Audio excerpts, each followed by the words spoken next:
Come join me for an overdue chit-chat about what's been going on in mine and Corey's life over the past month. He has been hospitalized. It's had its impact on the whole family, including the pups.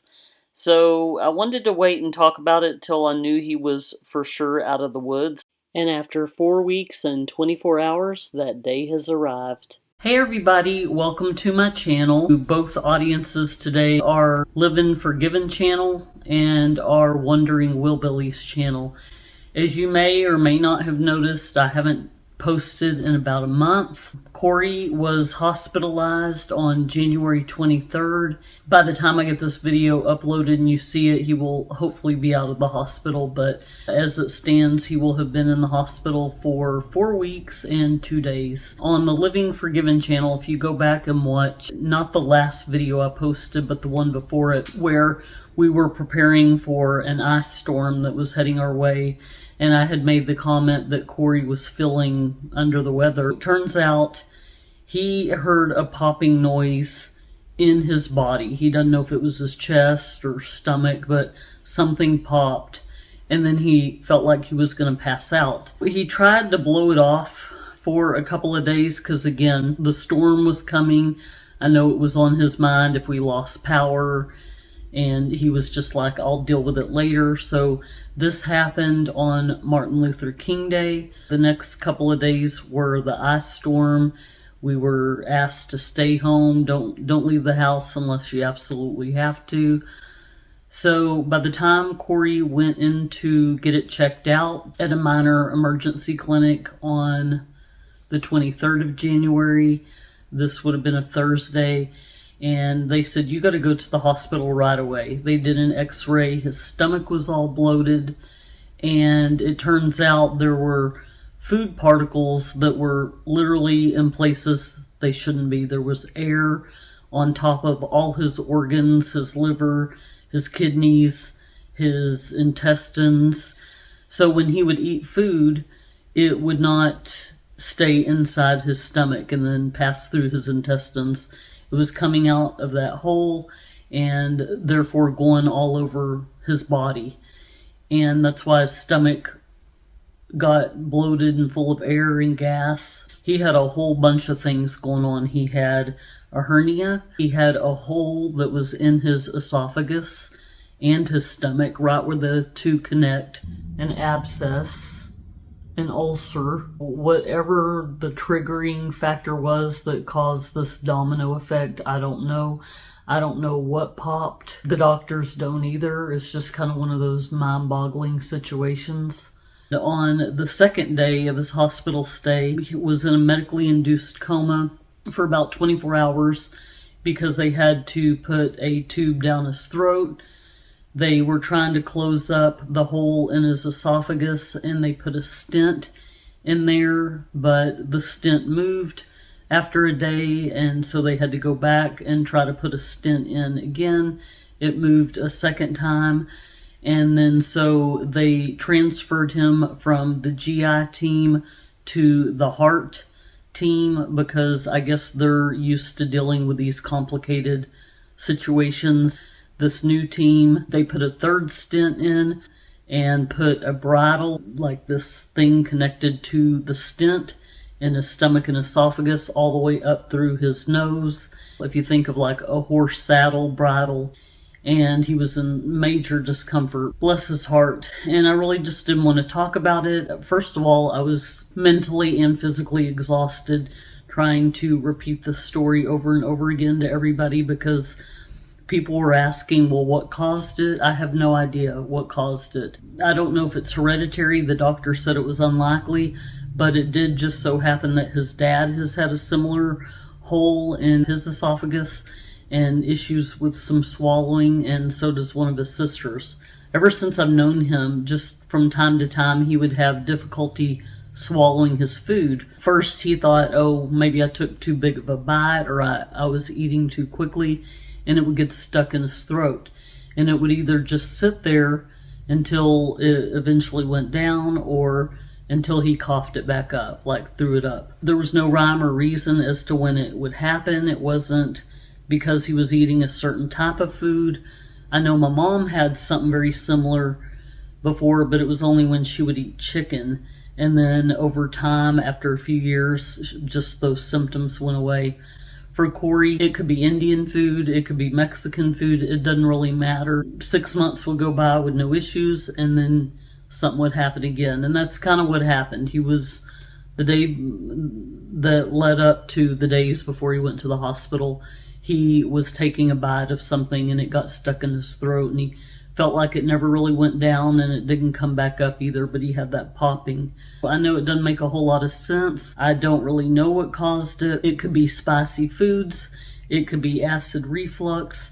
It could be a side effect to one of the medications that he takes for gout. It could be naproxen. So while they have Corey's stomach and esophagus healing, he has been fed directly through his intestines. He has not even been able to drink water for 4 weeks. They let him keep a little sponge that he could dip in some ice water and run along his gums, but he couldn't swallow it. He was in the hospital for his birthday, my daughter's birthday, my mom's birthday, and his sister's birthday. I remember him waking up out of the coma the day after my birthday and saying, "I'm so sorry I missed your birthday."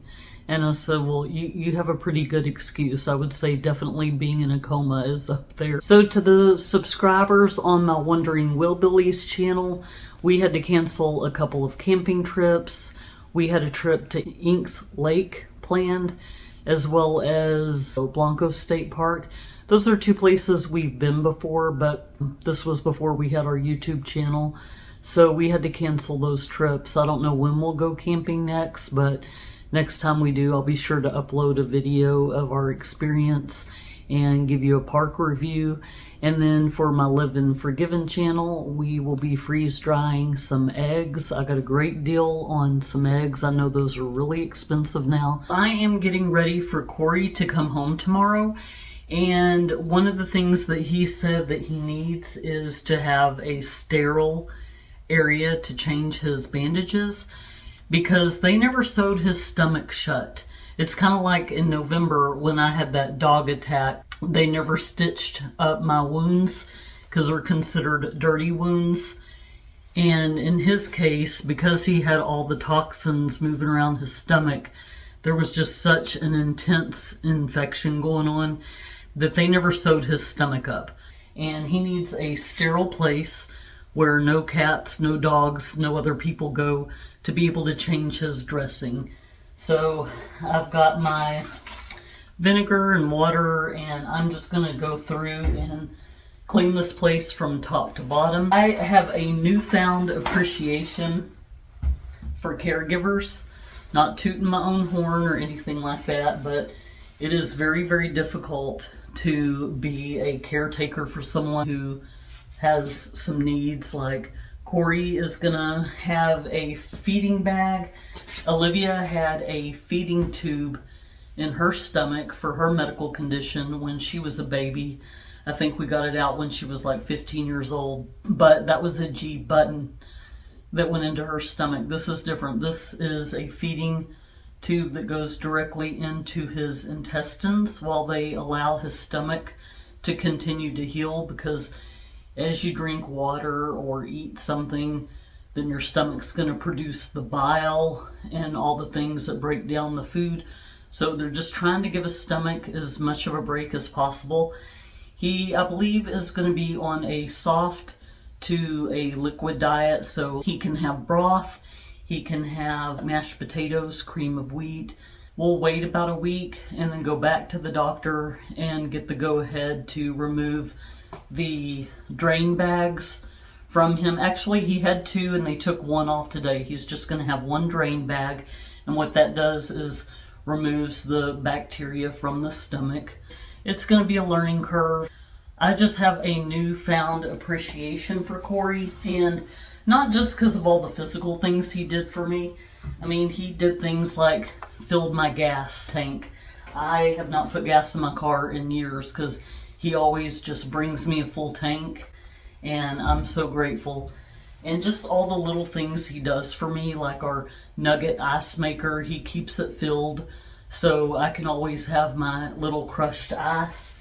He just does so much for me, and I will never take that for granted. I appreciate everything he does, and I'm going to step up my game and be a better wife to him, like he's been an awesome husband.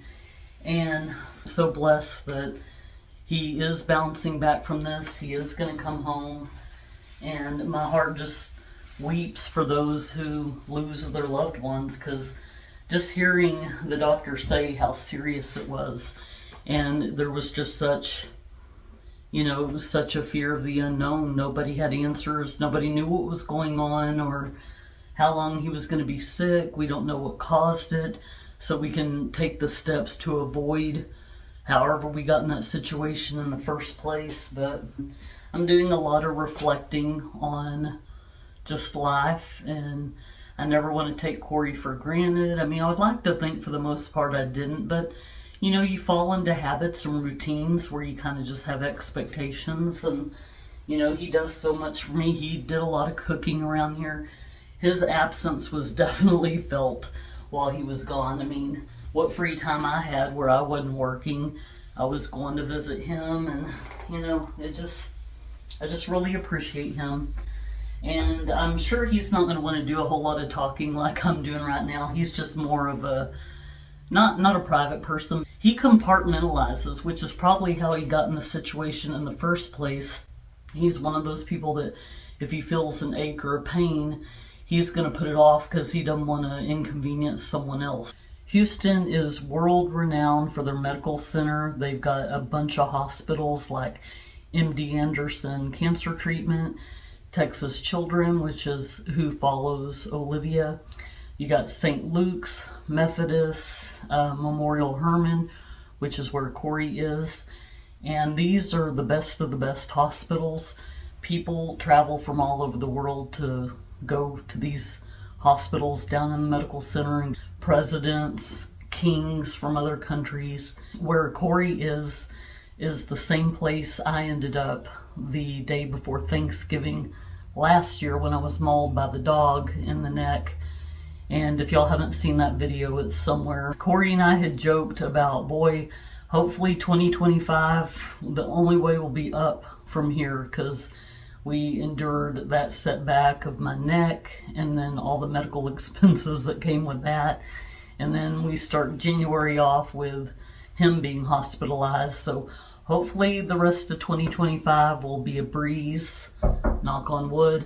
I know that Hazel is missing her DADDY very, very badly. Oh, she knows how to spell. So I've been trying hard not to say his name or say that word. I've looked up whether or not animals have the same concept of time as humans do, and I read that they don't. They do get used to structure and certain routines. Here comes Waldo. If they're used to one of their parents coming home at a certain time every day and that doesn't happen, or used to sitting with them at night or laying with them in bed at night, it does kind of mess with her head a little bit. But I know that she's going to be so excited to see him. She is a DADDYS girl. With him having his stomach all bandaged up and having a draining tube and a feeding bag, I don't know how that's going to work. As far as I know, she's going to want him to pick her up, so we might have to put a pillow in his lap. I don't know how we're going to do it, but she will be so excited to see him tomorrow. I know you're missing him. I know you're missing him, but just one more day, okay? Hazel, I know something you don't know. You are going to be very, very happy in a couple of hours. Okay, everybody, well, it's that time. We are heading to the hospital to pick up you-know-who. I was originally supposed to get him at 2, and then they changed it to 3. Now they're changing it until 4, and I hope that I can get him before the rush hour traffic starts getting really bad, because it's an hour away, and traffic does start getting bad in Houston by about 4 o'clock. He should be coming out those doors any second now. Hazel does not suspect a thing. Hazel, why are we here? What are we waiting on? He is actually coming up behind her. She does not see him yet. Hazel, you want to see your daddy?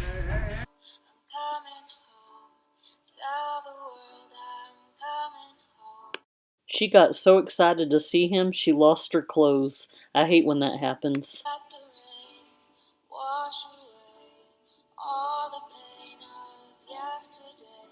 Everyone, hold your loved ones tight and count your blessings for the time that you have together.